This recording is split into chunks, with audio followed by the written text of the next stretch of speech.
Hello and welcome students to our YouTube channel Kalyani education.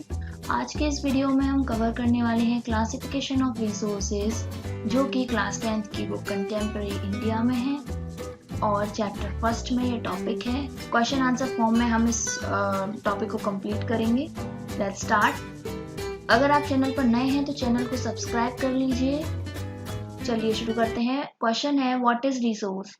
So everything available in our environment which can be used to satisfy our need, provided it is technologically accessible, economically feasible and culturally acceptable, can be termed as resource.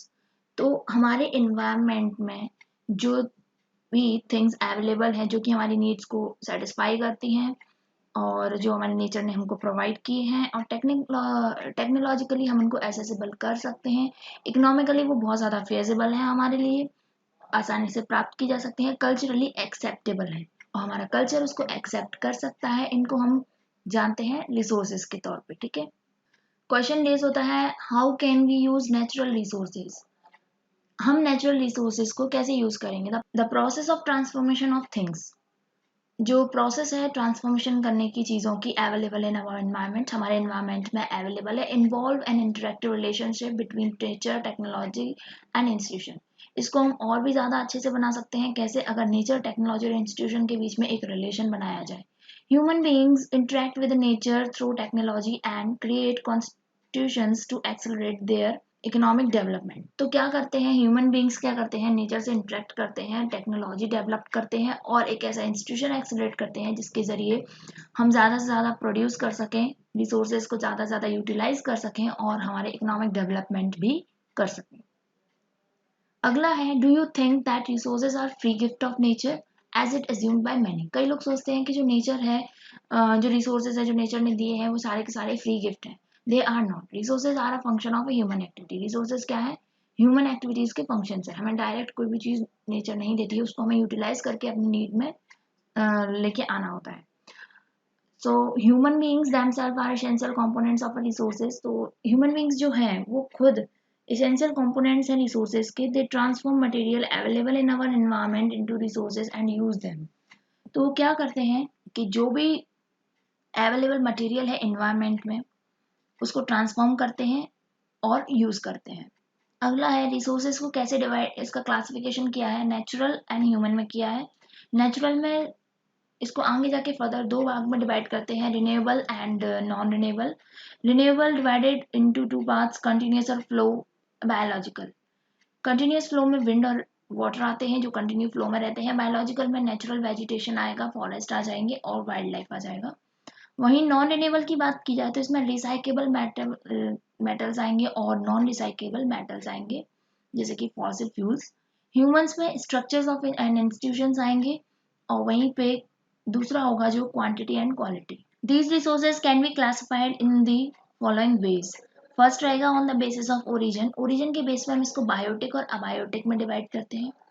On the basis of एग्जिस्टिबिलिटी, इसमें हम renewable and non renewable के तौर पे इसको divide करते हैं। On the basis of ownership, individual, community, national and international. Ownership के base पे ये इंडिविजुअल, कम्युनिटी, नेशनल और इंटरनेशनल में डिवाइडेड है। On the basis of status and development, status of development, जो स्टेटस ऑफ डेवलपमेंट है उसके तौर पे ये potential, developed and stock and reserve, इन चार पार्ट्स में डिवाइड है। अगला क्वेश्चन है, type of resource on the basis of origin. अगर हम इनको ओरिजिन के बेस पर डिवाइड करें, उनको आगे हम देखेंगे कैसे करते हैं।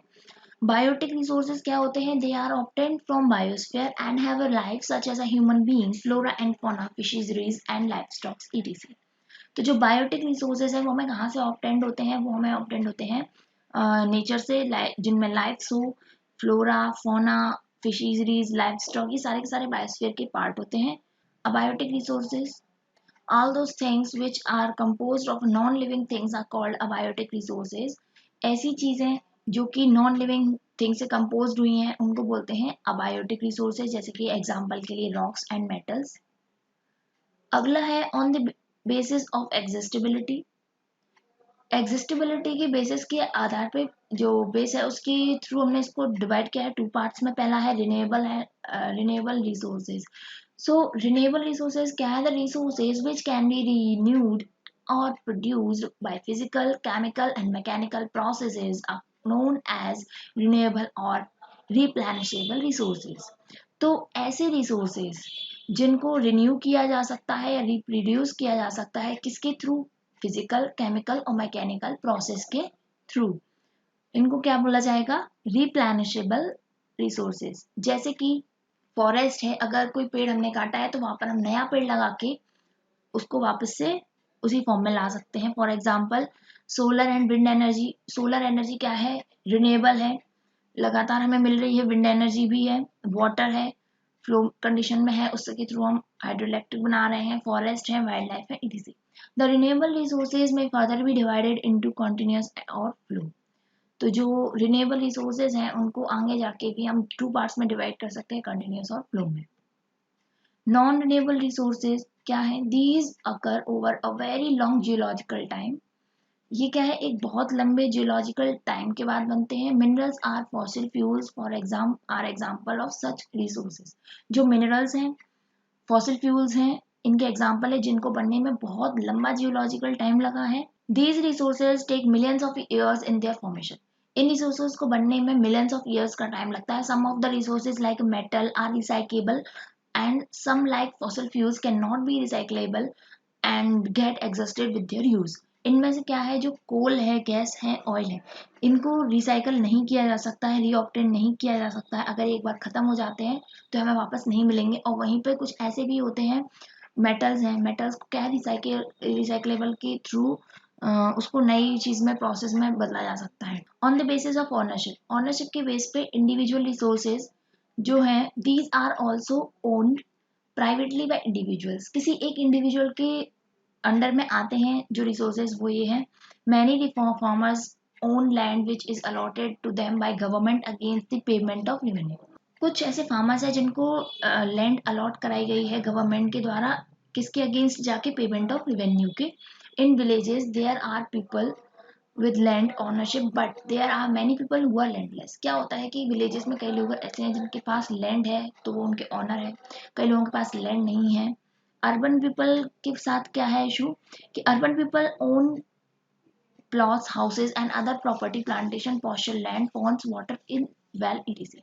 इनके पास क्या क्या हो सकता है? इनके पास प्लॉट्स हो सकते हैं, हाउस हो सकते हैं, प्रॉपर्टी हो सकती है और भी कोई। तो ये सारी चीजें क्या है? ये उनके अंडर आती हैं। जो प्लांटेशन, पार्शियल लैंड और पॉन्ड्स हैं, वाटर वेल, ये भी किसी इंडिविजुअल के रिसोर्स हो सकते हैं। Are some of the examples of resources ownership by individuals. Community owned resources, there are resources which are accessible to all the members of community। Community own resource वे होते हैं जो कि कम्युनिटी के सभी मेंबर्स के लिए इसके जरिए एसेसिबल किए जा रहे हों, सभी उसका यूज कर रहे हों। जैसे विलेजेस में कॉमन चीज क्या हो सकती है? Village common grazing grounds, burial grounds, village ponds, etc।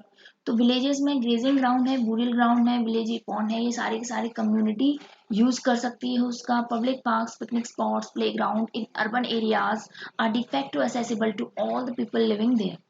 तो शहरों में क्या है? जो अर्बन रीजन है उसमें public parks, picnic spots, playground है, इनको कम्युनिटी एसेस कर सकती है। अब बात करते हैं नेशनल रिसोर्सेज की। Technically all the resources belong to the nation. Technically क्या है? एक कंट्री के अंदर जितने भी रिसोर्सेज है वो सारे के सारे उस नेशन से बिलोंग करते हैं, उसकी गवर्नमेंट उसका यूज कर सकती है। The country has a legal power to acquire even private property for a public good. और एक कंट्री को ये लीगल पावर होती है कि वो एक्वायर कर सकता है प्राइवेट प्रॉपर्टी को, किसके लिए? पब्लिक गुड्स के लिए।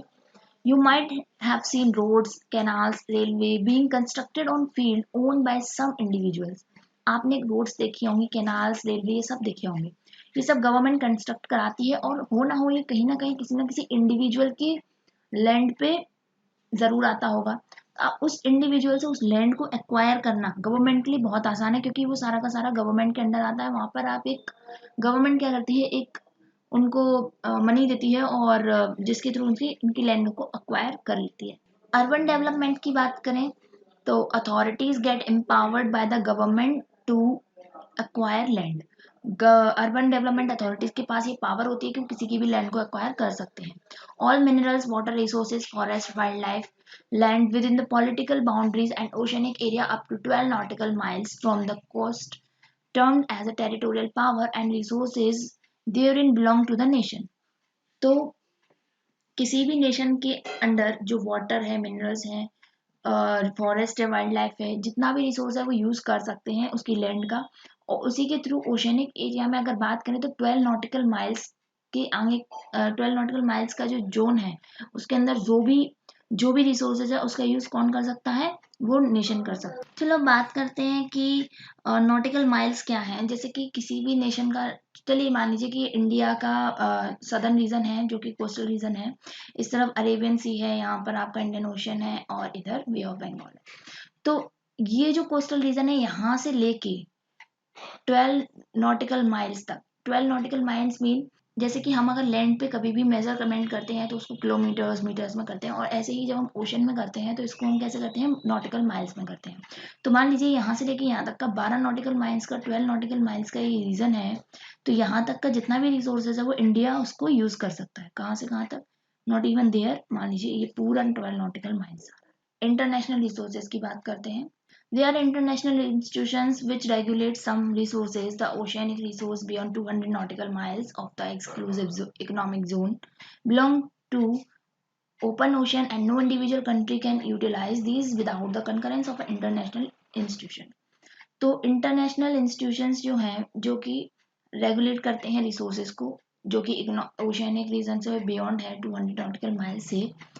अगर देखिए 200 नॉटिकल माइल्स के अंडर का जो रीजन है वो तो कोई नेशन उसको एक्वायर कर सकता है, लेकिन उससे आगे का जो है वो जोन जो आ जाता है उसमें जाके कोई भी पर्टिकुलर नेशन यूटिलाइजेशन नहीं कर सकता है किसी भी रिसोर्स का विदाउट द परमिशन। इसके लिए हमें किसी भी इंटरनेशनल इंस्टीट्यूशन से कंकरेंस करना होगा। क्वेश्चन इज होता है, do you know that India has got the right to mine manganese nodal from the bed of the Indian Ocean from the area which lies beyond the exclusive zone. Identify some other resources which are international in nature. तो India को ये permission मिल गई है कि वो अपने 12 nautical miles के आगे जाके भी मैग्नीज की माइनिंग कर सकती है on the basis of status of development. Potential resources which are found in a region but have not been utilized. ऐसे रिसोर्सेज जो कि किसी एक रीजन में फाउंड होते हैं और इनको जो कि किसी रीजन में है लेकिन हमने अभी तक उनका क्या नहीं किया, यूटिलाइजेशन नहीं किया। एग्जाम्पल के लिए the western part of India particularly Rajasthan and Gujarat have enormous potential for the development of the wind and solar energy, but so far these have not been developed properly. जो इंडिया का western part है particularly Rajasthan और गुजरात की बात करें तो वहां पर क्या है, बहुत ज्यादा पोटेंशियल है कि उस रीजन से हम सोलर और विंड एनर्जी को प्रोड्यूस कर सकते हैं, बट इसको हमने अभी तक डेवलप नहीं किया है। अगला है developed resources which are served it and their quality and quantity not have been determined for utilization. ऐसे रिसोर्सेज जिनका हम यूज तो कर रहे हैं लेकिन हम उनकी क्वालिटी और क्वांटिटी को लेके उतना अवेयर नहीं है कि हमने अगर कोई रिसोर्स यूज कर रहे हैं तो उसको ज़्यादा से ज़्यादा क्वालिटी में यूज कर सकें, ज़्यादा से ज़्यादा क्वांटिटी को ऑब्टेन कर सकें। The development of a resource depend on technology and level of their feasibility. तो जो डेवलपमेंट है रिसोर्सेज का वो डिपेंड करता है उस टेक्नोलॉजी पे कि हम किस क्वालिटी की टेक्नोलॉजी यूज करके उसका यूटिलाइजेशन कर रहे हैं और क्या क्या उससे हम बेनिफिट्स ले पा रहे हैं। अगला है stock material and environment which have the potential to satisfy human needs, but human beings do not have the appropriate technology to assess these are includes among stock। ऐसे मिनरल्स हैं एनवायरमेंट में जो कि इनका पोटेंशियल है कि जो human need को सेटिस्फाई कर सकते हैं, but human being do not have appropriate technology. हमारे पास इतनी अच्छी टेक्नोलॉजी नहीं है कि हम उनको एसेस कर सकें। इनके स्टॉक्स हमारे पास भरे पड़े हैं। फॉर एग्जाम्पल जैसे water is a compound of two gases. Water जो है वो कंपाउंड है किसका, टू गैसेस का, hydrogen and oxygen. Hydrogen can be used as a rich resource, hydrogen को हम रिच रिसोर्स के तौर पे यूज कर सकते हैं, बट क्योंकि ये एनर्जी बहुत ज़्यादा प्रोड्यूस करता है लेकिन हमारे पास इतनी अच्छी नो हाउ टेक्नोलॉजी नहीं है कि हम उनको इस पर्पज के लिए फुलफिल करने में यूज कर सकें। Has it can be considered as stock. इसीलिए इसको हम कैसे कंसीडर करते हैं, स्टॉक के तौर पे कि ये हमारे पास स्टॉक है इस चीज़ का, मे बी फ्यूचर में हमारे पास टेक्नोलॉजी अच्छी होगी तो हम इसका यूज करेंगे। लास्ट है रिजर्व टेक्नोलॉजी। तो रिजर्व में क्या है, are the subset of the stock which can be put into use with the help of existing technology know how but their use has not been started। कि ऐसे resources जिनको हमने find out कर लिया है लेकिन उनकी टेक्नोलॉजी नहीं है हमारे पास इतनी अच्छी कि हम उनको उनका प्रोडक्शन स्टार्ट कर सकें, उनको यूज़ कर सकें। This can be use for meeting future requirements. ये क्या हमारी फ्यूचर रिक्वायरमेंट्स को भी कवर कर सकते हैं। River water can be use for generating hydrochloric power, but presently जैसे कि हमारे पास हमें पता है कि हम पानी से हाइड्रोक्लोरिक पावर बना सकते हैं वाटर से, इसके लिए हमने डैम्स बनाए हैं, लेकिन it is being utilized only to limited extent. लेकिन इसकी जो पावर है वो बहुत ही लिमिटेड है, बहुत ही एक्सटेंड है। बट दस the water in the dams forest etc, जैसे कि वाटर डैम्स है, फॉरेस्ट है, हम इनको यूज करते हैं लेकिन इनका उस लेवल पे जाके यूटिलाइजेशन नहीं कर पाए हैं अभी तक।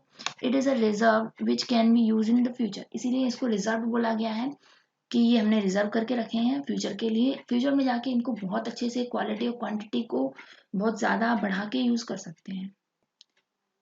Thank you for watching the video. Must subscribe the channel and don't forget to press the bell icon, like and share.